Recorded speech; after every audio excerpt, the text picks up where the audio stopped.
এগুলো হ্যাঁ, এটা কি অবস্থা তোর? এই মামা, এদিকে এদিকে আচ্ছা আচ্ছা আমার বলাও যাবে না, বললে আবার রেগে যাবে।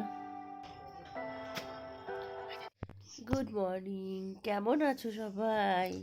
হ্যাঁ, আমরা এখন ঘুমো করে উঠেছি। সবাইকে অনেক অনেক স্বাগত ঋদ্ধিমাস ব্লগে। তো এখন বাজে হচ্ছে 8টা।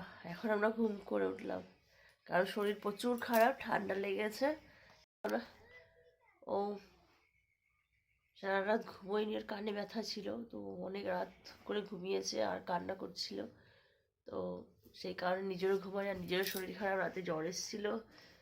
তো এখন ঘুম থেকে উঠেছি আর এখন তো আরো মায়ের কাছে আছি। চলো দেখা যাক কি করি এখন। আগে ওকে মেয়েকে খাইয়ে। হ্যাঁ, এটা কি অবস্থা তোর? এগুলো কি কাজল দিয়ে কি করেছিস? হ্যাঁ, মুখটাকে কি করেছিস? এই গুন্ডা, এই গুন্ডি, তাকা এদিকে তাকা, কি করেছিস বল।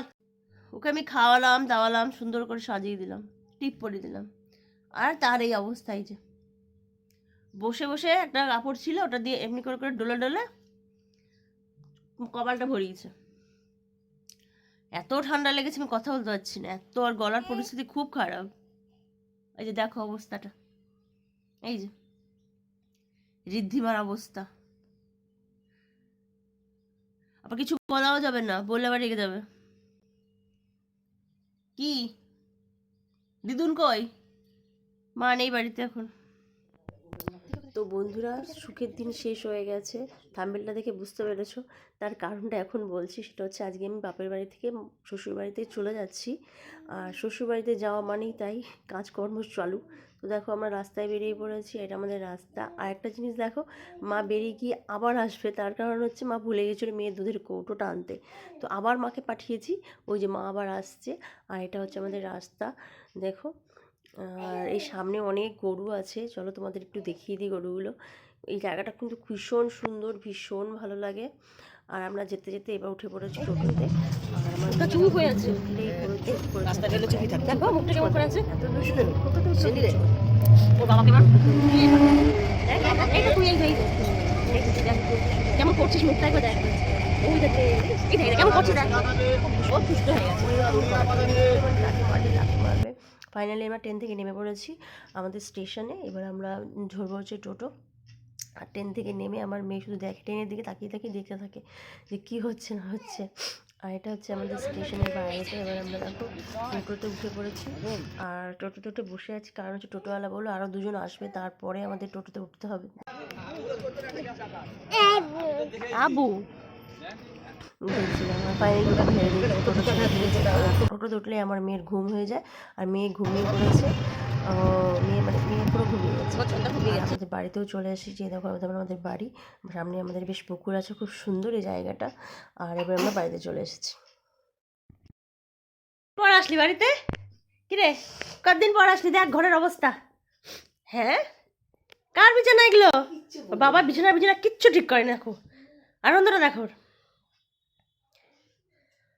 কি অবস্থা ঘর দুয়ারের। ওলে বাবু তা ও ছোট মা,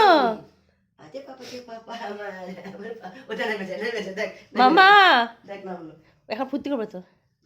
দেখো দেখো আয়না, তো দেখতে পাচ্ছ ঘরে চলে এসেছি। আর ঘরের যা অবস্থা সে তো আর কিছু বলার নেই, এত বিচ্ছিরি হয়ে করে রেখেছে আমার বর। একা একা থাকলে এটাই হয়, কিছু করার নেই আমার আর। এই দিদিনের সাথে খেলা হচ্ছে, না আমার খাতি সোনা, এটা হচ্ছে খাতি সোনা। আপ ওই দেখো, আপ আবার আপকে দাও, আপকে দাও, আপকে দাও, আপকে দাও, আপকে দাও, আপকে দাও, আপ এই যে আপ আপ। তো এবার ড্রেস ফ্রেস চেঞ্জ করে নিই আর দিয়ে যাবো মেয়ের রান্নাঘরে, কারণ মেয়েকে খাওয়াতে হবে। রান্নাঘরে চলে এসেছি, দেখো এখন এখানে বসিয়ে দিয়েছি চা আর মেয়ের খাবার বসাবো। তার কারণ হচ্ছে আগে মেয়ের খাবার করতে হবে, অনেকটা এসেছি যেহেতু, মেয়ের খাবার না করলে তো হবে না। তো এই দেখো চায়ে জল ফুটছে আর এখানে হচ্ছে মেয়ের খাবার, তো মেয়ের খাবারটা তৈরি করছি। এই তোর বাড়িতে এসে যত বদনামি আরম্ভ হয়। এই আর দেখো চা করে মাকে দিই চা খেতে, আর এতে বদমাশি আরম্ভ করে দিয়েছি। শোনো মা, মুখে লাগবে, সরাও মুখে লাগবে। আর এদিকে আমিও চা নিয়ে বসে পড়েছি চা খেতে। আর এখন দেখো মা চলে যাচ্ছে, আমার মা বেশিক্ষণ থাকে না, আমাকে দিয়েই চলে যায়। তো মা চলে যাচ্ছে। তো চলো আজকের মতন এখানেই ব্লগটা শেষ করলাম, দেখা হবে নেক্সট ব্লগটা।